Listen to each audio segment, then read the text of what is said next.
Bonjour, dans ce chapitre qui s'intitule La fonction ordonnancement, nous allons parler dans la première partie de ce chapitre du vocabulaire de la fonction ordonnancement et également de responsabilité de cette fonction.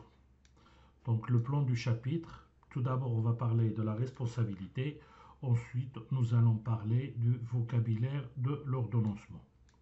La fonction ordonnancement est située entre la fonction méthode et la fonction réalisation.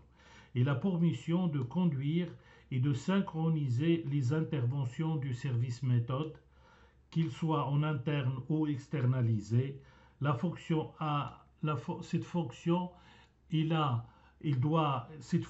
va devoir orchestrer trois ensembles a priori distincts, les besoins, les moyens et les contraintes. Donc les besoins, ce sont toutes les interventions et les travaux qui doivent être réalisés par le service maintenance. Ces interventions sont généralement d'une nature très éclectique. Il y a du correctif fortuit ou des préventifs planifiés 6 mois ou 1 an à l'avance. Le problème, c'est que les durées ils varient de quelques secondes parfois jusqu'à plusieurs milliers d'heures. Des quelques secondes pour le temps maintenance, des milliers d'heures pour les travaux lourds. Les délais d'exécution sont toujours les plus courts car un demandeur estime que son besoin est toujours plus urgent que celui des autres. C'est peut-être là le point le plus délicat à traiter, comment trier ce qui est urgent de ce qui ne l'est pas. Il est clair que le coût d'indisponibilité ou la sécurité seront les arguments de poids dans ce choix. Alors les moyens, ce sont les hommes, le matériel, l'outillage, les moyens logistiques, les pièces de rechange, mais aussi les prestataires extérieurs. Ces ressources devront être mobilisées au bon moment.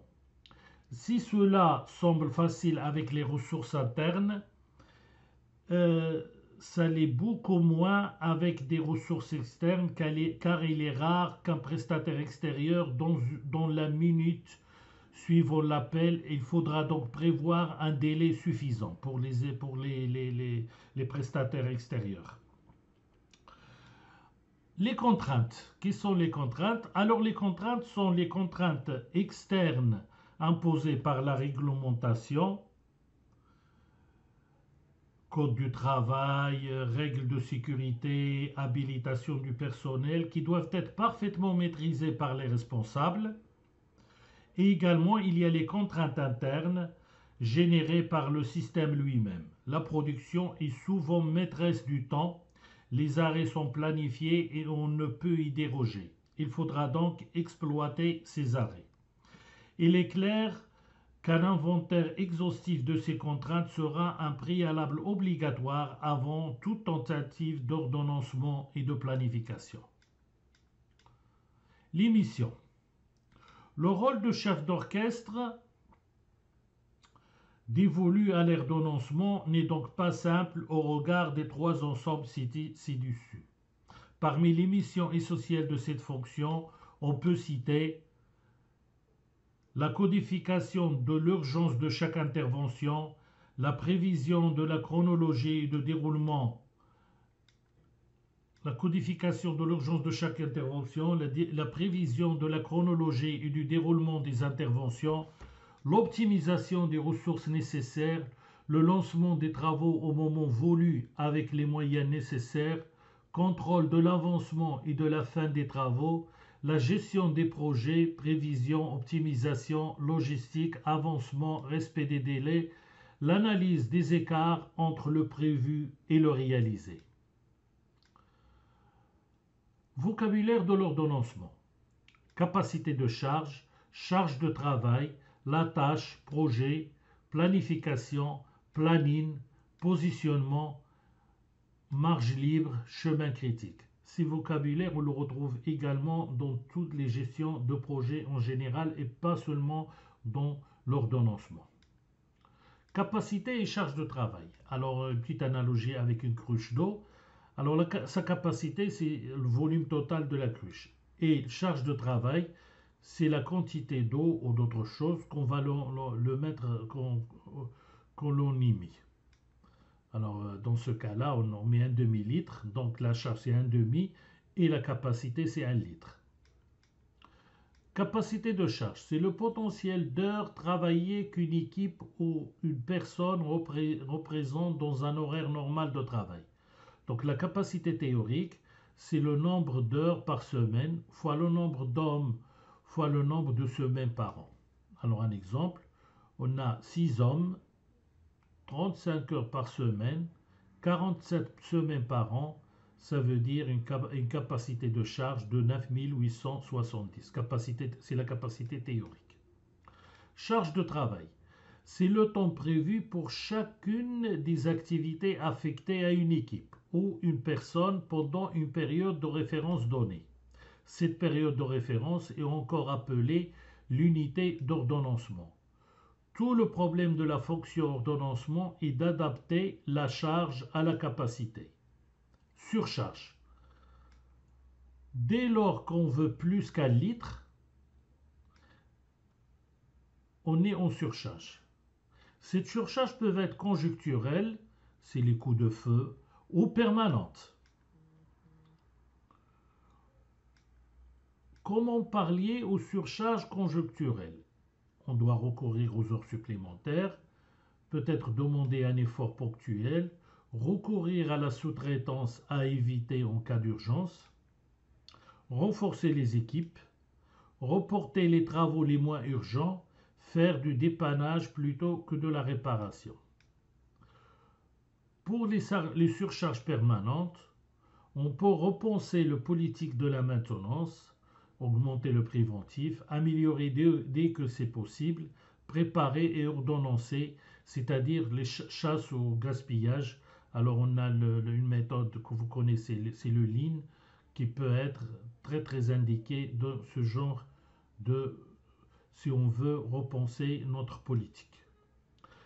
Externaliser ce qui n'est pas le cœur de notre métier. Motiver les techniciens pour augmenter leur productivité, mais attention au travail bâclé. Transférer les interventions de niveau 1 et 2 à la production. Embaucher du personnel. Sous-charge. Alors le sous-charge, donc problème de sureffectif qui peut être conjoncturel ou permanent. Donc la nécessité de réadapter l'organigramme du service à la charge. Tâches et projets. Une tâche, c'est une opération élémentaire ou un ensemble d'opérations élémentaires qu'il est logique de regrouper en une seule et que l'on confie à une même équipe d'intervention. Donc une tâche, il a un début, un fin et une durée, ainsi qu'un contenu. Donc qui est parfaitement défini et contrôlable. Planification d'une tâche. Il consiste à situer sur une période donnée son exécution en fonction d'un certain nombre de paramètres à prendre en compte. Durée, antériorité, etc. Il concerne toutes les activités de maintenance depuis l'intervention préventive simple jusqu'aux interventions lourdes, mais aussi les congés, les périodes de formation, etc. La difficulté de planification en maintenance, c'est le caractère fortuit des interventions correctives. Il ne peut y avoir de planification si 90% des activités dans une entreprise sont correctives. Inversement, s'il n'y en a plus que 40%, cela devient gérable. Pour diminuer les difficultés de planification, une seule solution, le retour d'expérience. Exemple, si sur l'année N-1, on sait que 30% de la charge de travail sont constitués de petits dépannages fortuits, alors on va réserver 30% de la capacité de l'équipe pour le dépannage l'année N. Et on réajuste l'année N+1 suivant le retour d'expérience. Cette estimation statistique s'appelle la charge réservée. Un projet. Un projet est un ensemble organisé de tâches qui doit être achevé à l'intérieur d'un intervalle de temps en utilisant des ressources appropriées. Ces tâches, dont les durées sont connues, sont liées entre elles par la notion d'antériorité. La gestion de projet. Gérer un projet, c'est ordonner et ordonnancer les différentes tâches qui vont permettre de mener à bien le projet. Exemple, conception ou fabrication d'une automobile, rénovation d'une ligne de production, changement de site industriel. Une équipe projet est constituée dès le départ du projet et va suivre celui-ci jusqu'à son aboutissement. Planning de Gantt. C'est un outil qui permet de visualiser facilement la succession des tâches caractéristiques d'une période d'activité ou d'un projet. Il permet de prévoir suffisamment à l'avance les actions à penser ou à faire, comme la commande de matériel qui prend parfois beaucoup de temps. Méthode de Gantt. Il consiste à déterminer la meilleure manière de positionner les différentes tâches d'un projet à exécuter sur une période déterminée en fonction des durées de chacune des tâches, des contraintes d'antériorité existant entre les différentes tâches, des délais à respecter, des capacités de traitement.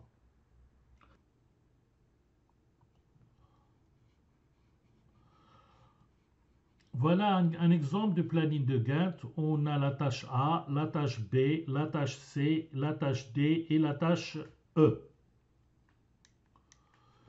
Jalonnement. C'est l'ensemble des dates permettant de situer dans le temps la réalisation des tâches compte tenu des contraintes de temps. Il permet d'avoir une idée de la latitude dont on dispose pour réaliser chaque tâche en respectant à la fois les enchaînements et les contraintes de temps. Jalonnement intrinsèque, il ne tient compte que de la durée du projet, durée la plus courte possible. Jalonnement cohérent, il tient compte de la totalité des contraintes, durée et date imposées. Jalonnement d'une activité. Il englobe les dates caractéristiques suivantes. Début au fin au plus tôt, début au fin au plus tard, fin au plus tôt de la tâche postérieure la plus précoce, tâche au plus tard de la tâche antérieure la plus tardive.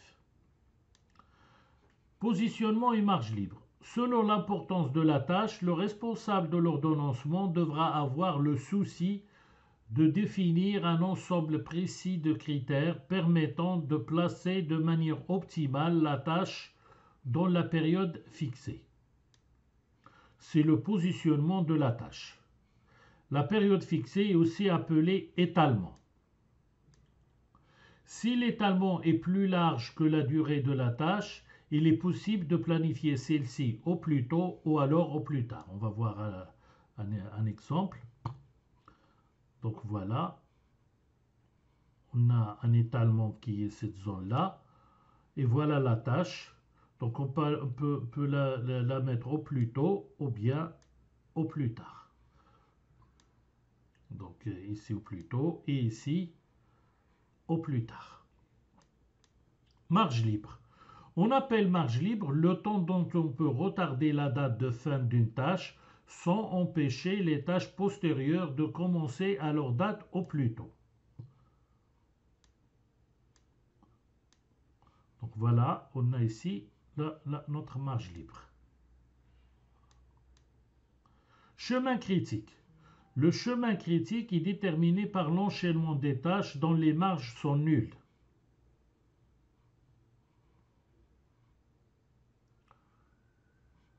Donc voilà. Ça, c'est l'autre chemin critique. Les tâches qui appartiennent au chemin critique sont appelées des tâches critiques. La durée de projet est constituée par la somme des durées des tâches critiques.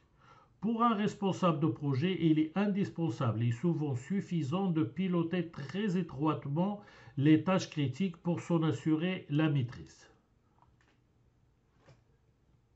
Merci de votre attention.